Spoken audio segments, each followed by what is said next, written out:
people should depend on you, and not you on them. The noble-hearted one works for people and does not allow them to serve him. Therefore, he doesn't embark on a project that will require him to rely upon others. In helping others, people have a limit or point up to which they are willing to strive and sacrifice for others. And this limit is seldom exceeded. Consider Hussein ibn Ali, the grandson of the Prophet. He was murdered, and the nation did not stir. Instead, his murderers danced in the streets, chanting praises to Allah for their victory.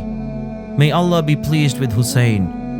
An Arab poet wrote, "They came with your head, O grandson of Muhammad, rejoicing at its dripping blood with joy and mirth, praising Allah for having killed you, but they only killed their praises and their religion." Imam Ahmad was tortured by being severely beaten with a whip. He was on the verge of dying and nobody moved a finger to help. So invoke not with Allah another ilah, God. Ibn Taymiyyah was captured and was made to mount a mule to be paraded on it and humiliated. Throngs of people who later attended his funeral did nothing while that happened, simply because people, with the rare exception, have a certain limit they will not go beyond to help others. And they possess neither hurt nor benefit for themselves, and possess no power of causing death, nor of giving life, nor of raising the dead. O Prophet Muhammad, Allah is sufficient for you, and you for the believers who follow you. And put your trust, O Muhammad, in the ever-living one who dies not. Verily, they can avail you nothing against Allah if He wants to punish you.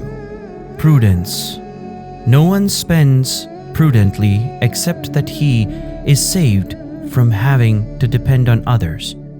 A poet said, "Save your money, for with wealth comes respect, and you can do without asking uncle or cousin." The philosophy that promotes extravagance in spending is false and is detrimental to one's well-being.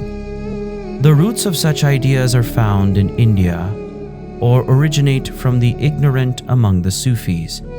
Indeed, Islam promotes earning money honestly and spending it in a proper way. Applying these two principles is what makes one honorable through his wealth. The following saying of the Prophet, "Blessings and peace be upon him," is proof of this. Blessed is good wealth, that which is earned honestly, in the hands of a righteous man. In contrast to him is one who is inundated, in debt, or one who is indignant.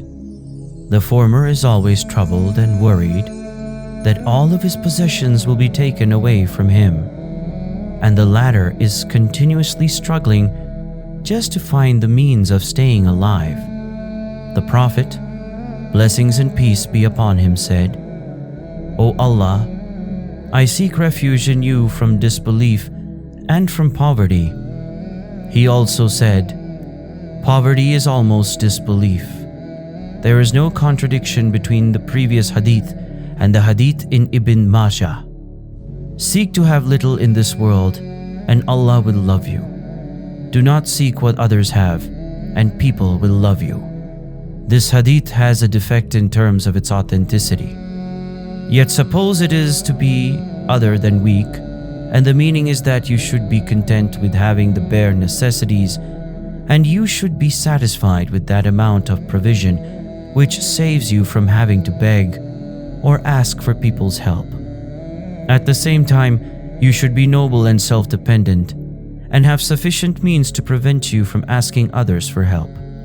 Whosoever wishes to be free from dependence on others, Allah will make him so.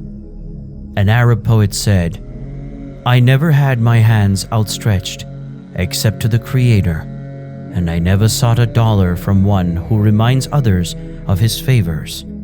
In an authentic hadith, the Prophet said, "For you to leave rich those who inherit from you is better than leaving them poor, in which case they will have to ask of people." In another authentic hadith, the Prophet said, "The upper hand is better than the lower one." The meaning of this hadith is that the giver is better than the receiver, The one who knows them not thinks that they are rich because of their modesty. The following verse indicates that one should not be fulsome in praising people in order to receive financial assistance from them, since Allah has guaranteed our sustenance. Do they seek honor, power, and glory with them? Verily then, to Allah belongs all honor, power, and glory. An Arab poet said, "I have no intention of kissing someone's hand. For me, cutting it off is better than that kiss. When one gives me a favor, he enslaves me, or if not, at least I feel ashamed."